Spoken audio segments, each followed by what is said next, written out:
We encourage everyone to be polite and respectful during the discussion, as we anticipate, there is a lot of discussion on politics and different governments and responses, which can be quite sensitive. So we recommend that, even though opinions may clash, we should be united in our civility. So just to introduce our panelists.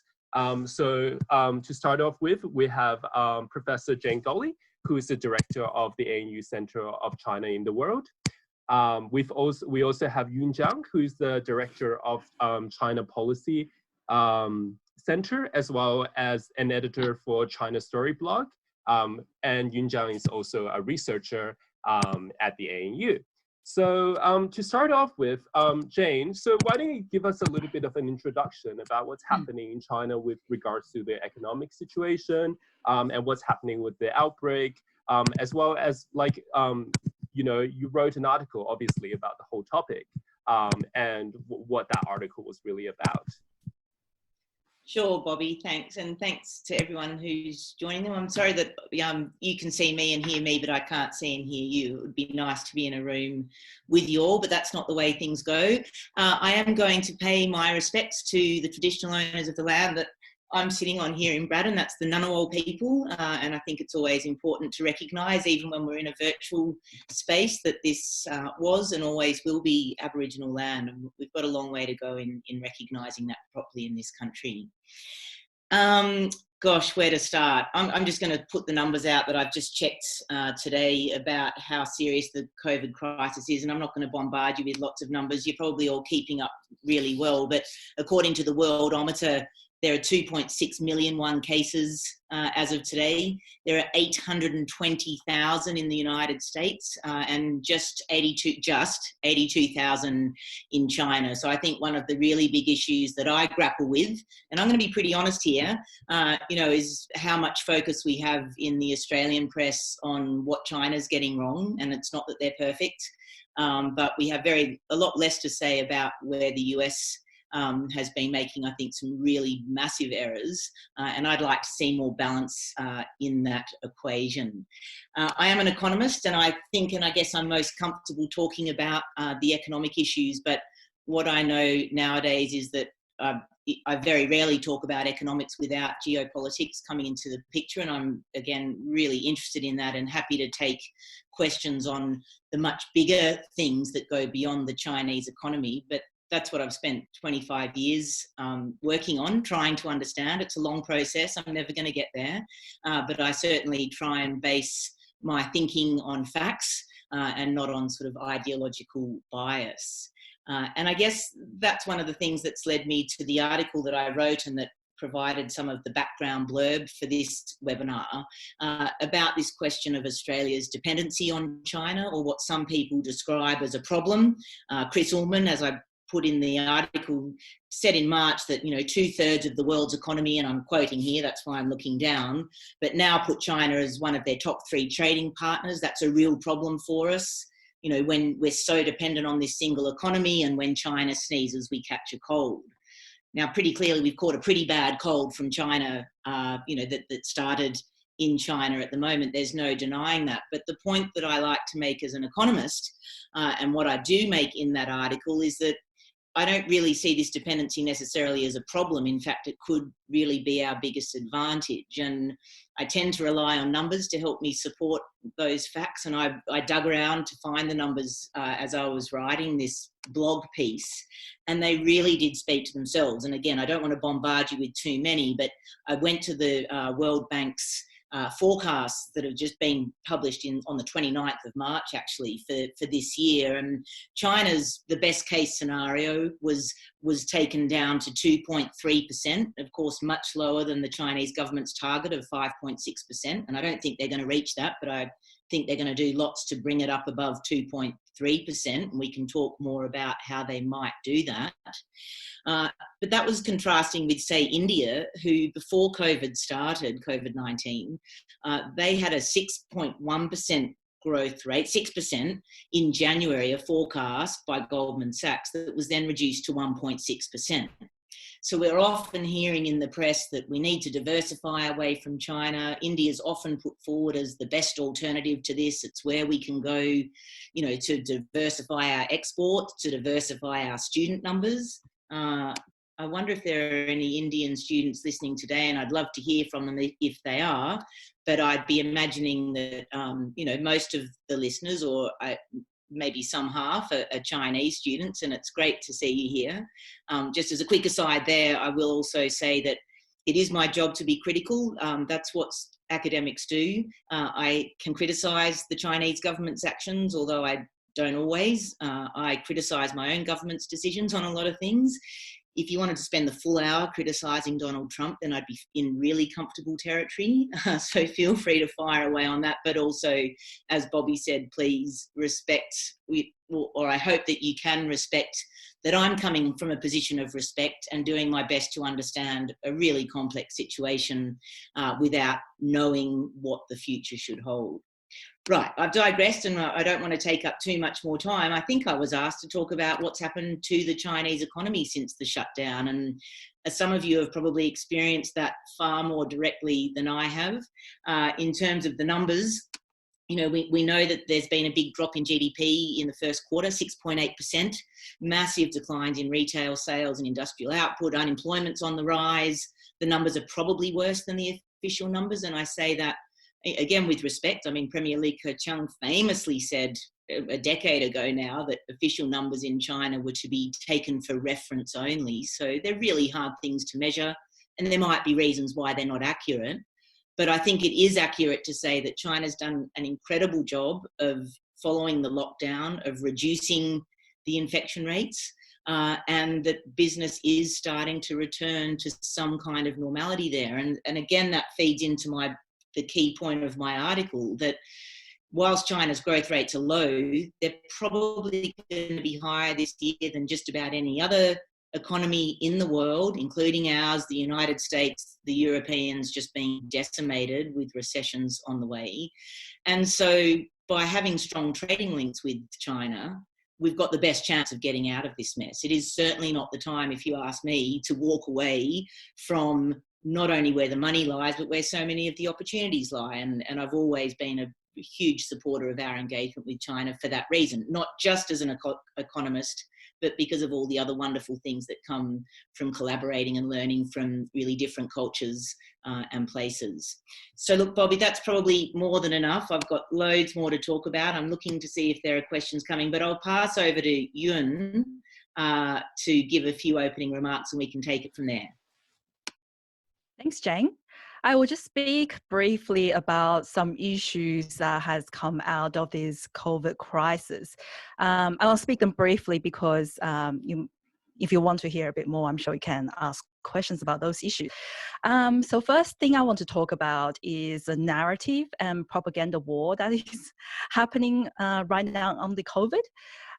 So as we have seen that there is a lot of blame game going on in the world at the moment, with the United States basically blaming China for the virus itself, and therefore anything that happens after that, any economic, any death consequences are to be put on China. It's to blame China. Whereas China, on the other hand, is trying to deflect that blame. And what's this using at the moment we're seeing is that they're also using conspiracy theories. So both China and the United States are insinuating that the virus is one possibly man-made and two possibly made as a weapon, which is as we have seen with scientific evidence, that is not true. But both, there's a lot of people using that as a narrative to continue to, I guess, attack each other. In terms of China's diplomacy, what we're seeing now is that it is increasingly used what's being termed wolf warrior diplomacy. So I think in the past, there has been a tendency about, playing the narrative of being a victim. You're hurting the feelings of Chinese people, but now it seems to be much more hard on and pointing out the errors of other people's governments, their ways of error.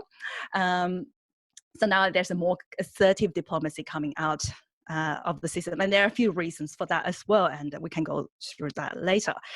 There's another narrative is which system is the best for responding. With China, I guess it wants to be seen as a good system, that its socialism with Chinese characteristics is a superior system. And for that, that's why it's continuing to point out, especially in the United States, how Donald Trump and the United States government has been handling it. And through that, then it can point out to the fact that perhaps Chinese system is more attractive.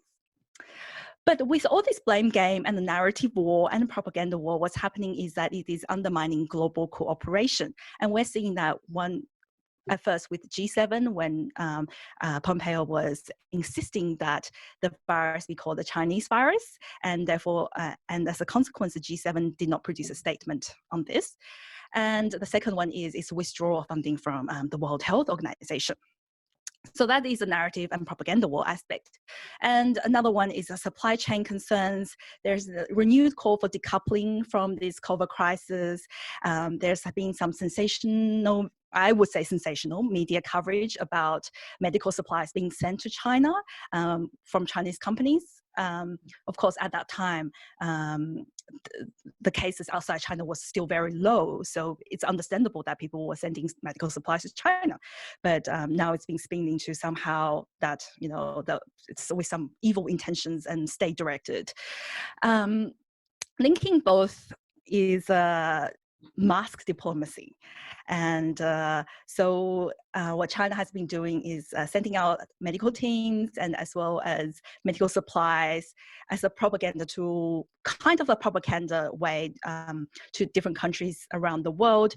But there has been receiving a lot of backlashes as well, because one, some of the medical supplies has proven to be faulty, and two is that I guess they're being it appears too propagandistic, and it turned out that some of them were not aid at all, but actually was bought. And from that front, I think another angle is that Taiwan has also been doing mass diplomacy as well, and I think possibly its effort was a bit more well received by countries such as European countries. The third issue I want to talk about is that the fallout from this COVID crisis has been very unfortunate. The instinct for a lot of people is turn away from globalization, but also going towards protectionism and nationalism. And part of that is racism and xenophobia. And this has been rising in around the world. So here in Australia, recently we've heard that in Melbourne, Chinese family was attacked with graffiti as well as a rock being thrown into their family home, and there were also female students attacked on the street in Melbourne. We're also hearing a lot of similar things happening in the United States, but also in China as well. That people in China, especially in Guangzhou, we've been hearing stories of especially Black people being attacked or being discriminated against, and foreigners being accused as the ones that's bringing the virus. So there's around the world, there's narrative of the outsiders are to blame. The outsiders are the ones that brought in the virus. And unfortunately, this has resulted in a lot of racist attacks. And that's definitely something we should be concerned about and condemned for. So I think I will stop here for now, and I will go to, if you have any questions, if you have any issues you want to discuss further, then just let us know. And perhaps while you're doing that, and we will be waiting patiently and hoping, there's no such thing as a silly question or a stupid question. We welcome any question of any kind, again, with respect, and hopefully we can answer them. If we can't, we'll say so. But can I just I'm looking for silver linings in all of this, and they're hard to find. Well, actually, that's not true. I'm a bit of a glass half full girl, and I think it is worth looking for some of the positives in there. And, to respond to just a couple of the points that Yun made, I think this ideological battle, and the US-China tensions, the fact that they're getting worse with COVID, they're probably going to get worse whatever happens, but COVID-19 has really ramped that up in ways that I think we couldn't have envisaged before. And that, of course, puts Australia in a difficult position. But on ideological battles, I think there are some really big questions about what sort of economies and what sort of governments are best able to deal with a crisis. And I'm just going to put it out there. I'm an economist. You might assume I'm a neoliberal, but I'm not. I'm not a communist either, but I am an economist who strongly believes in a role for the state. You know, I love the fact that our government funds, although not as well as it could or should, the university sector. I think education should be funded by the government. I love a government, take China's, for example, that invests a huge amount in its education sector, that invests in infrastructure. You know, we look at how we're all sitting here today, hopefully with our internets working. That comes partly from private enterprises, but it needs government support. So I believe that this could lead, you know, and it's part of an emerging hope narrative that a lot of economists around the world are talking about, who aren't, I'm going to say, fervent believers in the neoliberal, keep the government out of the way kind of system that's dominated the global economy in my lifetime. And I won't tell you how long that's been, but it's pretty long. And neoliberalism has meant that governments have stayed out of the way of all sorts of things. And one of the implications, and again, COVID's another nail in the coffin, is about inequality within states. Globalisation has created inequality within states. And in fact, both China and the United States, you know, this one fairly close to textbook neoliberal market economy, and then this one not close to textbook, but its own version of socialism with Chinese characteristics. Neither of them have done well on that front. And COVID will probably exacerbate inequality in both countries. But so where then do the economists come in and start providing solutions to that problem? And again, I'll end that kind of comment on a bright note.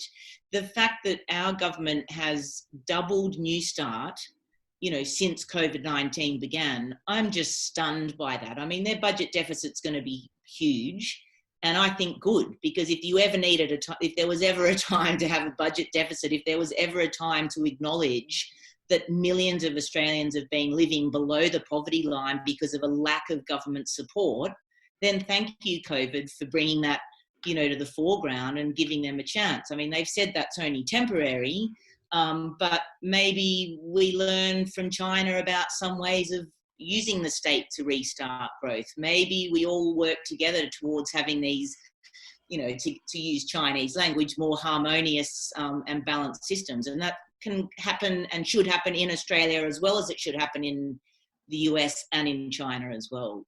None of us are perfect. Yeah, I think there's a saying that a virus doesn't discriminate, but really what we're seeing is that it does. It is affecting the underprivileged groups the most. And, you know, people are saying essential workers, and when we're seeing essential workers as the ones that's paid significantly less than the average, yet they are the ones that's forming the backbone of the economy right now. They're the ones that's working in the supermarket, that's basically bearing the risk of being infected by COVID. So to my housemates, both working in supermarkets on quite a low wage, they don't have any personal protective equipment, and they're at great risk, yet they're the essential workers. So inequality, both within the country and between countries, and I think we haven't really seen a lot of how poor countries might be dealing with this, because they probably don't have enough resources in tracking and in testing, and it might just be the beginning of a renewed crisis in those countries, but we haven't really heard much about them yet. Yeah. Do we have any questions? Yeah, so we have just like a question that's come in. So we have someone, Sarah had mentioned that, what is your perspective on the role of COVID in changing the global order, as we've seen in the last major global events of World War II, shifting from British to American hegemonic leadership? Is China at this point actually much better off than the US or could this be an opportunity for another state power to rise from the ashes? And I guess it connects with the earlier point, which was, is that why China has been more aggressive in its diplomacy recently as well? Thank you. Bobby, I'm just going to challenge you on the word for aggressive, because I think that's a word that gets really misused by China. There's a difference between assertive and aggressive. And I don't want to, well, you can all label me however you like, but I find it really annoying, actually, that whenever China does something that is active and that asserts basically what I could consider their role as a great power status, because that's pretty much where they are today with the world's largest economy. We describe that as aggressive. When the United States goes in and does things that I consider to be extremely aggressive, we don't even use the word assertive on them. So, on the diplomacy point, and then I'll come back to the question if I can remember what it is. I know I do. But on the diplomacy, I was just stunned when I saw a tweet on Twitter, and it was about Jack Ma, who just donated millions of masks. I don't know quite how he had access to the mask, but he's a pretty powerful man. He can access anything. And someone tweeted to say that was an example of A++ passive aggressive behavior by China, a single entity. And it's like, well, actually, no, how I would describe that would be as a very generous donation from a single Chinese person who I happen to know, as a little aside. I don't know him personally, but I'm only 1 degree of separation from him, because a friend of mine who actually plays in my husband's band is connected to Jack Ma in some very interesting ways that resulted in a $25 million donation to the University of Newcastle some years ago. So my quite personal experience of Jack is as someone who probably is philanthropic and generous, and to be described as passive aggressive for doing something nice, or even aggressive, I think we should think twice about that. To the question, COVID-19, unfortunately, I think is a serious nail in the coffin for the global order. And I say unfortunately because there's lots of ways in which that order has served Australia and China and the United States very well. As I said, I don't think the neoliberal world order has delivered prosperity to all, but I can't help but be an economist in thinking that global trade, integration, and the flow of people and capital, that is good in so many ways that go beyond GDP, but GDP is a pretty good starting point. That said, and as Yun already mentioned, these ideological challenges that have come to the foreground, the number of people that are suffering in so many different ways, globalisation is easy to blame. And of course, the person doing most of the blame and laying it on there is Donald Trump, who's run this America First campaign that resonates with his domestic constituents. It doesn't matter whether you're coming from the right or the left side of politics in the United States, the America First strategy appeals to them. Unfortunately, I think it appeals to a lot of people in Australia who haven't stopped to think carefully about how much it matters to us to be engaged with the rest of the world. As a small open economy, our decisions should be different from the United States. They can try and go it alone. Their pie will still shrink. But if we tried to go it out alone, our pie shrinks down to something so ridiculously small. I just don't want to try and think about what it would mean. And that's why I think it's so important that we continue to engage, not in this sort of blind, one-eyed economist view of the world. And we've been guilty of that in the past, just saying globalization's great, free trade is great, get on with it, that's all there is to it. It's not. There are reasons now why we need to think more carefully about our trade with China. We used to have a very friendly relationship. That's not how you describe it at the moment. There are security concerns that we need to think about. COVID doubles down on that, by adding a human security, a health dimension to these issues that mean you can't just think about the economics and bang on about the benefits of free trade. And I've really shifted my position on that, after having it drummed into me by the wonderful ANU School of Economics and then another wonderful university School of Economics over many, many years. There's a middle ground somewhere in there, and the old order doesn't reflect that, we need to see changes, and they're being thrust upon us anyway. So we will see changes to that system. So on Ask the a short question, get a long answer. I'll try and be shorter next time. who is winning? I think it's fair to say no one is winning. The virus looks like it's winning. I'm not sure if anyone or any state really is winning from the virus. Of course, countries will try to take as much advantage as they can out of any situation. But no, look, I don't think it's ludicrous to, for example, suggest that China somehow orchestrate this so that it can win out of it. So global order. Well, I think the COVID hasn't really changed. What it has done is really it exacerbated or exaggerates the trends that was happening before COVID has happened. So for example, there was arguments for decoupling, and now there is now more of a strong push from a lot of perhaps more people to decouple. So that hasn't really changed. And China has been on the trajectory of becoming more powerful as well. And the United States has already turned inward before that. So, America first, and also turning away from global leadership, from multilateralism, from WTO, all that things has happened before COVID.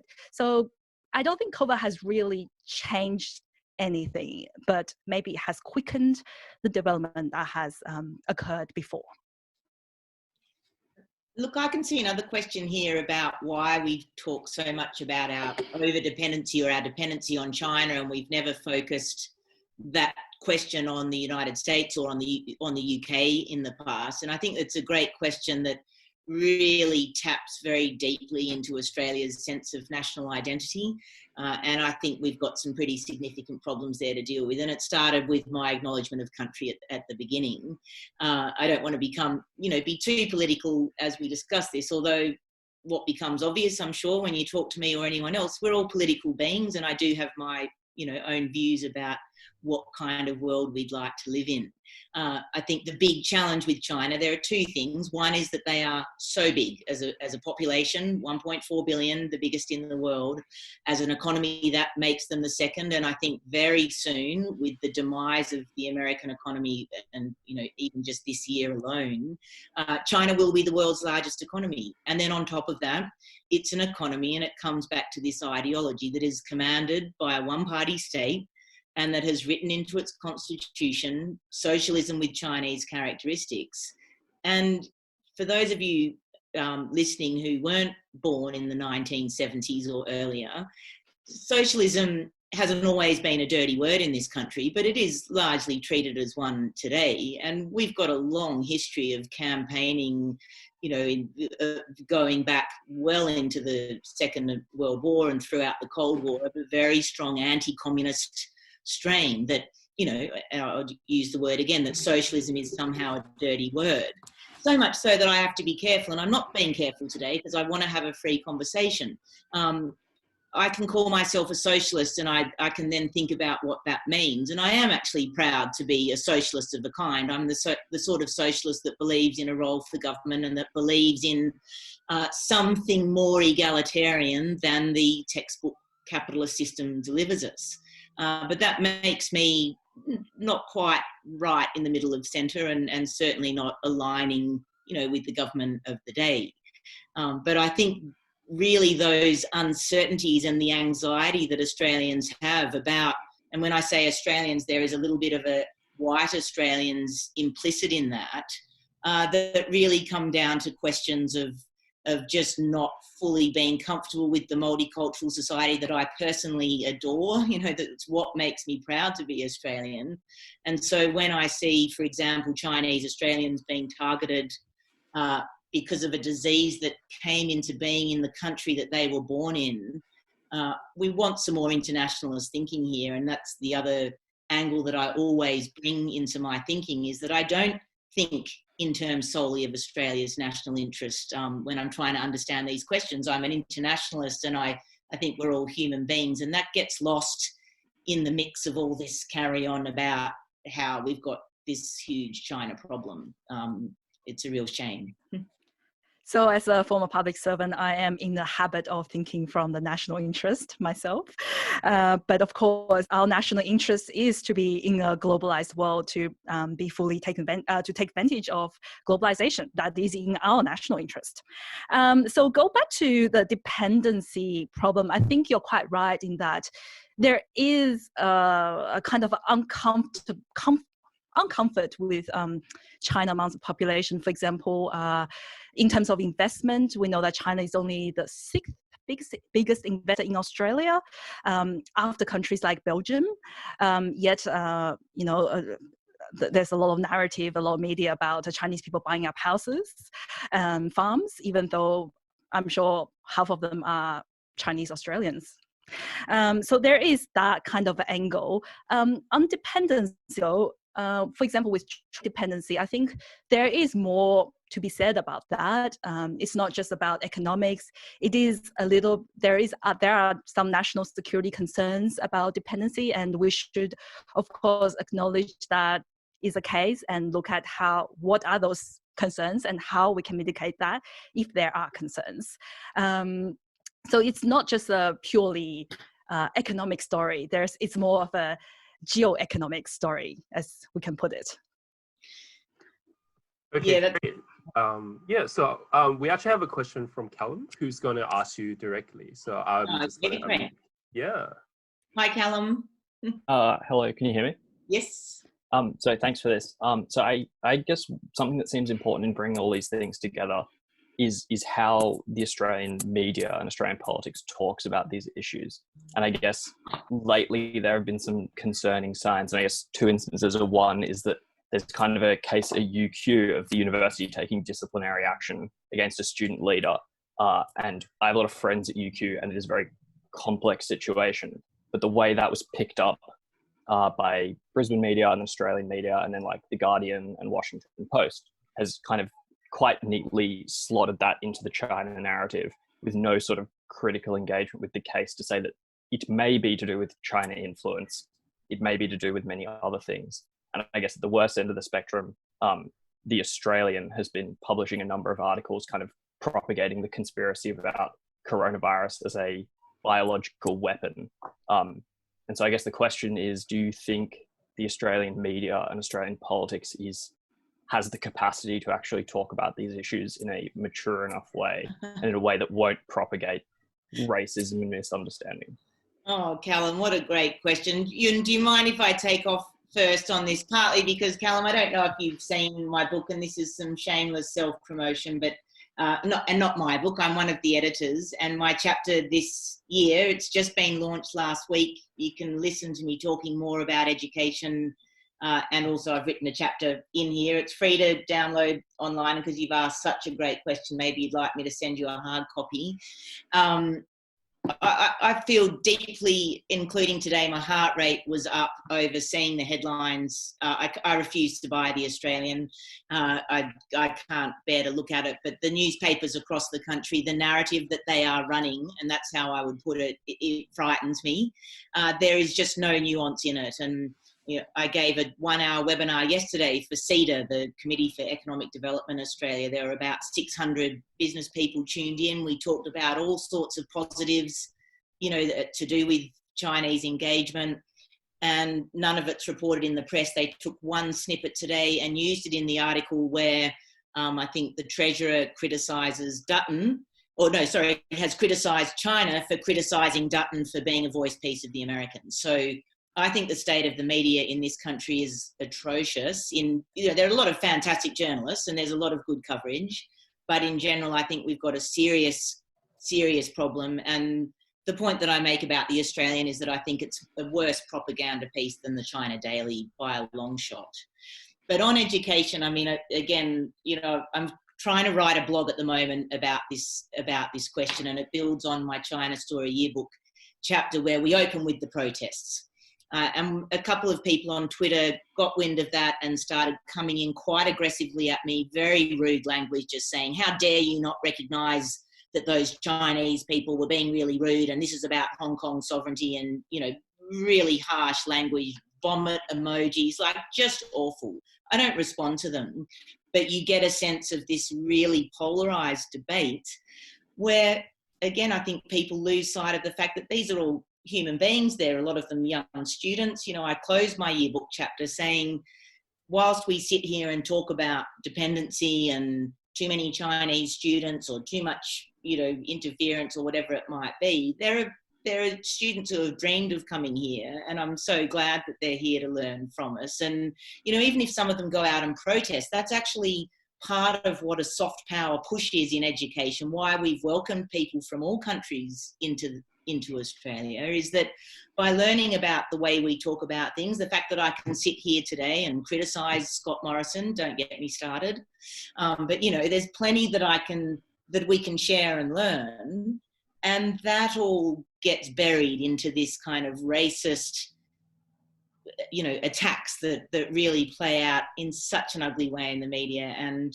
I pretty much lose sleep over it.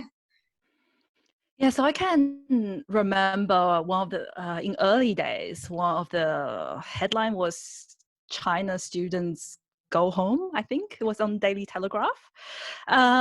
Which is another one you should read. But, but well, these are basically clickbait titles. Unfortunately, sensational media such as this always seems to get more attention and always seems to get more views. And it may be also have something to do with social media. People tend to share those things much more often, and they go viral, as they're called. So there's more incentive, more profit incentive for them to be written. And similar things is happening in other countries, in the United States and in China even as well. Like, for example, a lot of conspiracy theory articles are being widely shared because people were just wanting to read them, and just sensationalism seems to sell more. I'm not sure what the solution is, really, how to combat that. I mean, some technology companies such as Facebook and Google, that people saying, you know, maybe they should play kind of a role in such things. But yeah, I think media is a bit of a problem, and it definitely can drive racism in Australia and other countries. do you have any more questions for us, Bobby, or anyone else? Yeah, we do. So actually, it links a little bit to the media and its long-term impacts. So Australia has long criticized China's moral decisions. For example, Xinjiang camp, South China Sea, etc. However, we soon to tend to just forget about them and move on with the news cycle. So do you think COVID-19 will cause Australia to take a deeper reflection on whether we should remain so dependent on China, or as usual, will the economic argument win out? So I guess there's also a theme of, you know, what's the long-term trend that's going to happen here? Or are there any long-term trends that are going to happen? Thanks. Well, Do you want to go, Ian? well, yeah, I think the 24-hour news cycle doesn't really help. People can't really get focused on one issue. They get sidetracked very easily. I mean, example is, you know, I remember in just a few weeks ago, there was the whole thing about US senators doing inside trading, and somehow no one really remembers that anymore. Inside trading from COVID, that is, and people were very angry about it, but now everything's quiet again and no one faced any consequences.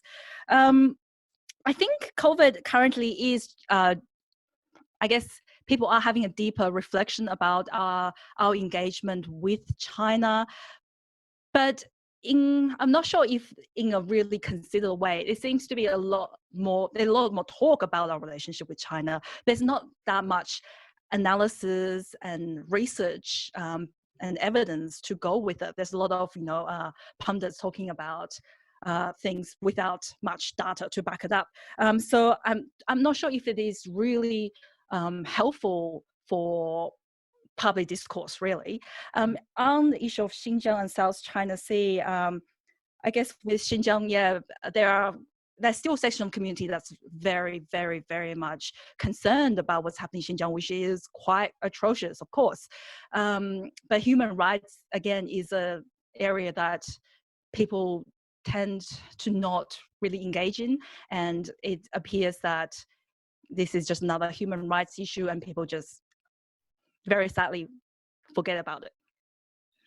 Well, and I might add to that. I mean, it's not just, we've got short memories on a whole bunch of different things, but COVID-19's overtaken just about everything, right? We seem to have forgotten almost that we've just come through the worst bushfire season in our history. You know, I think you'll see the government using COVID-19. It will be blamed, that it'll be blamed, you know, for the budget deficit, for example, and it'll also in some ways be an excuse not to be talking about climate change or these other matters. On Xinjiang, a couple of responses. One, you mentioned that you said, or will the economic argument continue to win? And I don't think the economic argument is winning now. It was certainly winning for the 25 years that, you know, I'd say before 2017 or 16, when the Australia-China relationship really started to take a turn for the worst. We focused on those economic benefits, whereas now, you know, as we've just been discussing in the press, I think so much more of the discussion is negative and about all the problems that have come from that engagement. But on Xinjiang, I almost never speak about China, and I'll do that also now to say that I absolutely do object to what I understand is happening in Xinjiang. I find it very disturbing. You know, again, we write about it in China Dreams. You might casually just point up to we wrote about it in China Power. That's when that's the yearbook before last. And, you know, for a lot of us observing, including things that we've seen on YouTube about torture and everything else, it is just horrifying. But there's still a question that follows from that is, so just because what's happening in Xinjiang is horrifying, does that mean we shouldn't engage with China at all? And also, how should we stand up to those problems, and what do we expect to get from standing up? So the Australian government, I think, has made a very wise decision in this case to pursue diplomatic channels to make the point that they don't like what's going on in Xinjiang. They haven't said, let's use sanctions, because sanctions would hurt the Australian economy and it might not achieve anything in return. In fact, most likely the Chinese government would be super cross with us and would make no change to their Xinjiang policy. We just don't have that kind of power over them. So you've got to ask, I think, the right questions in terms of what we do about the Xinjiang problem. And I would still really stress the point that, one, standing up and putting sanctions on them isn't going to work, and two, it would probably hurt us in significant ways economically, and it wouldn't deliver anything in return. So that doesn't mean we shouldn't be talking about it, and it doesn't mean that we shouldn't be hosting all sorts of events to highlight the atrocities that are taking place there. But we still need to better understand how we can make a difference, if at all. And I don't think you want to do that by shooting yourself in the foot. Yeah, as with all policy responses, I don't think, it's really a matter of is economics winning over versus human rights winning over. It's about what can we do, what are things that's actually effective, what measures we can implement actually affect the response. And I'm not sure what the answer is, but one, diplomatic pressure, and I'm not sure, perhaps target sanction may work, but if there's evidence that it works, then we would consider it. If there isn't evidence that it doesn't work, then there's really no point pursuing that. Yeah, so actually just on the point of diplomacy, we have a question on this. Currently, there's a lot of push by Australian governments and of course also US governments on having an independent investigation into where the virus originated. What do you think is the outcome that's going to come out of that? And like, what is the political motivation that actually for the governments to actually push this investigation? Yes, Australia is quite being at the forefront of this. And I think China, of course, has responded that it doesn't think that is appropriate.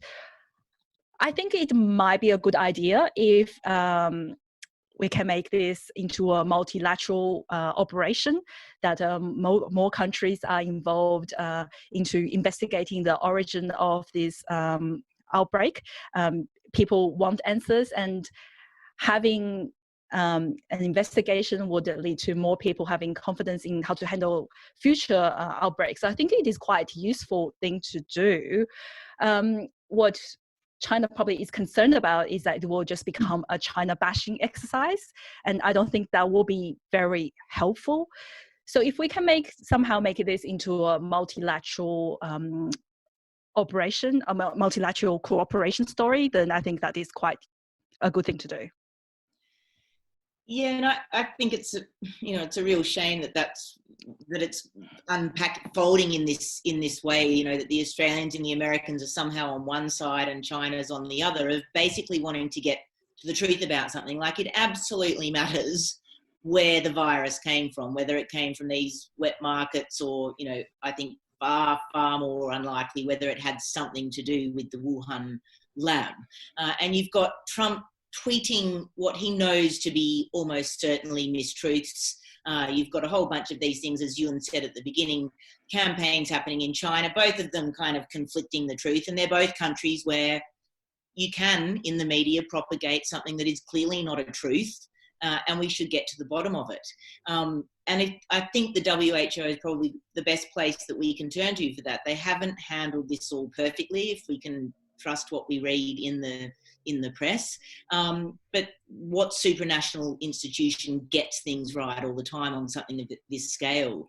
And to put that in a bit of historical perspective, I was talking to my college dean this morning, Sharon Bell, and she, as an academic would be likely to do, was somehow found herself following a trail to understand the Spanish flu and the causes of that. And I'm not even going to tell you when that Spanish flu was. I should know, but I don't. It's 100 years ago.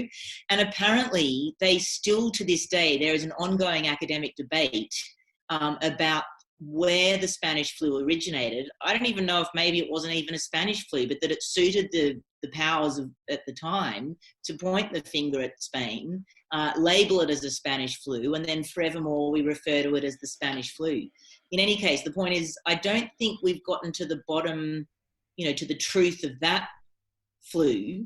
And so it might take us a very long time to get to the bottom of this one. But meanwhile, just don't believe the conspiracy theories and use your head and look for facts. And, as they said on that wonderful show many years ago, the truth is out there somewhere. Absolutely. And we have a question about foreign policy. So do you think the pandemic is likely to push Morrison's foreign policy closer to the US, or do you see Australia really taking a more active middle power role in the Asia-Pacific?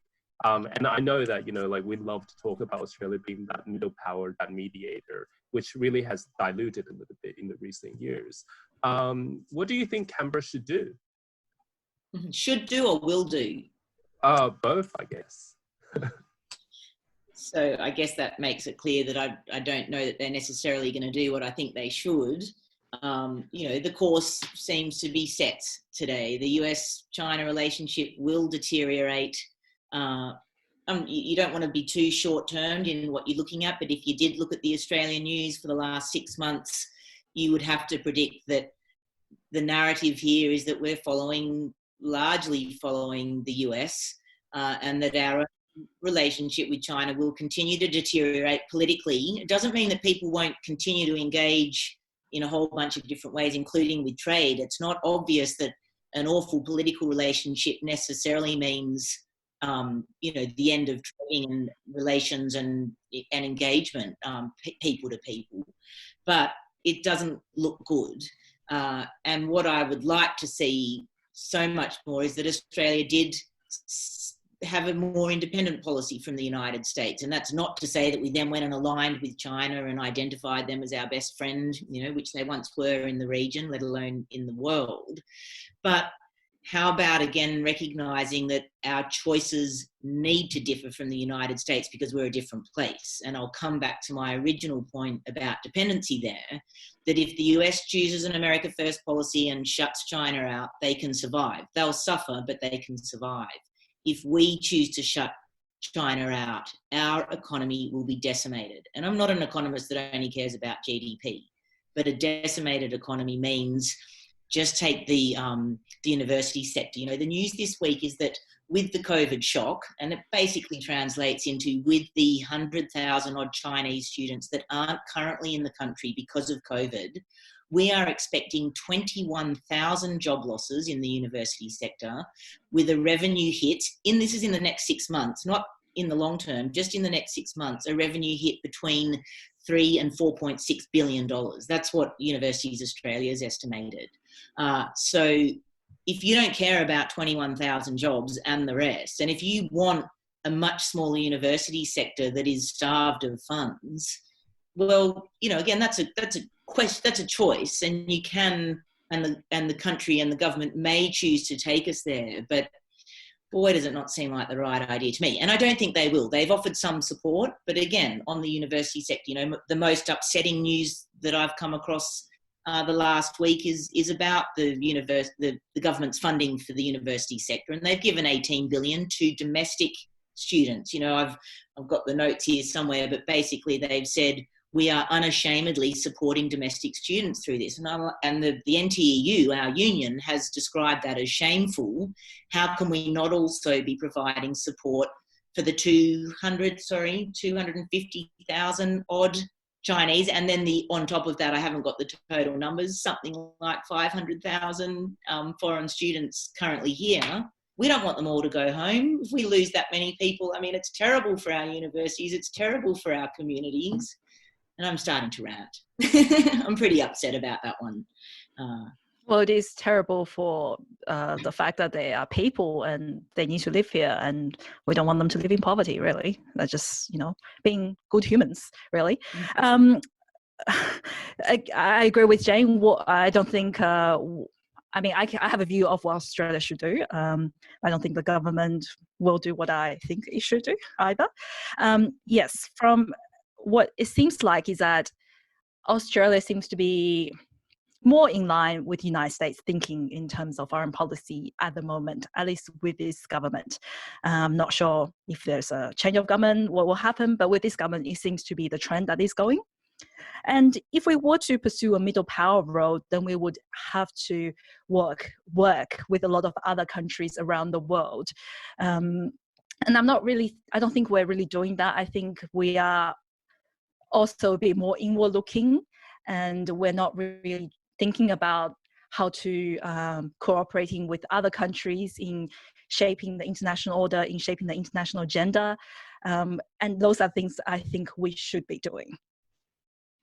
Hear, hear. Great. So I actually wanted to talk a little bit about the mass diplomacy, which we mentioned at the very start. Currently the whole world is going to China for supplies. And, I think the leadership is taking, pushing for that as part of the diplomatic appeal towards different countries affected by COVID-19. But what we are seeing is that, Europeans, they're kind of rebelling against this kind of mass diplomacy. And I'm just wondering if you could evaluate a little bit about the success of this mass diplomacy. Like, where has it been successful? Is it more successful in Asia, in developing countries, than it has been in, Western countries, so to speak? Yeah, I think it is more successful in developing countries, and a lot of what China's efforts in soft power diplomacy has been more successful in those countries as well, even before COVID. Its mass diplomacy has left a bad taste in the mouth for a lot of Western countries, because there are things that say when China was experiencing a big outbreak, other countries was also sending a lot of medical supplies to China. But I think what happened was China wanted those countries to be more quiet, to be more low-key. It doesn't want them to publicize that it's accepting outside help. But now that it's sending its medical supplies overseas, it's now doing a lot of propaganda work about this. So it's not, so it's a bit off-putting for some countries to be doing that. And also there are issues with the fact that some of they're saying, when they're sending some of the masks, they're saying they're aiding the countries when in fact they actually bought it. So it's not actually aid. So I think mass diplomacy in this respect is they're not as successful as they have hoped. But then I think we also need to remember that with this propaganda communication with China, half of it is maybe to the outside, but half of it is domestic as well. And I think in that respect, maybe is the domestic audience may be more receptive to the fact that China is seen as a global leader in helping countries around the world. I've of course got something to say on this as well, and it makes me think of the Belt and Road Initiative and this point to me that seems like no matter what China does in some countries, it is going to get a bad rap. And the Belt and Road Initiative, you know, a multi-trillion-dollar idea to take its capital, and it's sitting on a lot of capital. It had been called on the Western world and the United States in particular to be a more responsible stakeholder in the system, the global system, to contribute more to global public goods. It comes up with this idea. The United States gets frightened, and so does a lot of the rest of the Western world, and goes hard at pulling the Belt and Road apart. And we've heard all about that in terms of debt trap diplomacy, a point, by the way, which is just not at all supported by the evidence that that's what China's been doing in the world. But I'm on mass diplomacy. I think the same thing goes, and I'm going to give a hypothesis, and I don't have the answer to it, but if any students are out there and wanted to look into it, they could. And I've been thinking about this in terms of how different countries react to Huawei, and in fact have a student working on a topic of that kind at the moment. But I reckon that if you plotted countries in terms of how antagonistic they are towards China's rise, or how much they fear China rising up and becoming any kind of match to the United States. So we're going to put the United States at the top and Australia's right up there, and you work down the order. And as Yun said, you'll have developing countries closer to the bottom because they share common goals with China and they're benefiting more from China's rise in the world. But if you rank those in terms of, you know, what do we call it? Hot or cold to hot, we like China, and how each of those countries reacted to mask diplomacy, I reckon you'll find a perfectly positive correlation between them, to be an economist about it. You know, that's an empirical question. I don't know it. But I think it doesn't matter what China did, and it comes back to my point about Jack Ma. He goes out and does something that I think is generous, and he's accused in America and on Twitter of being passive-aggressive. It didn't matter what he did. Mask diplomacy, the Belt and Road, funds donated to universities, he's done all of that. Some people are going to continue to call him passive-aggressive because they've already said in their mind that that's what China is, and it's kind of largely built on fear. I am quite sympathetic to that view. I think one striking example is when there are concerns about the quality of masks that China is sending out, and then they took measures to inspect those masks at the border. But then there are criticism. I think the United States was then requesting that China to not, I guess, to not put such a stringent measure in their export, because they want speed, they want things to hurry up to actually get sent to them. So it's a bit like no matter what you do, you'll be criticized anyway. Yeah, isn't that just unfortunate? But I think now is a good time to actually wrap it up, because I know, Jane, you have other commitments, and I'm sure everyone, you know, have gotten all they feel, and they're just reflecting on all the other questions that we have in the future. But however, the learning communities would just like to thank you, Jane, and you, Xinjiang, for coming to speak to us today. I'm sure our audiences got a lot out of it. At the height of our meeting, we got 51 attendees tuning in, so that's really good. And from the polling, which was, do you think Australia is too dependent on China? 52% believed it was yes, we are too dependent. 25% believed no, we're not too dependent. And 23% were undecided. So yeah, again, thank you so much for coming.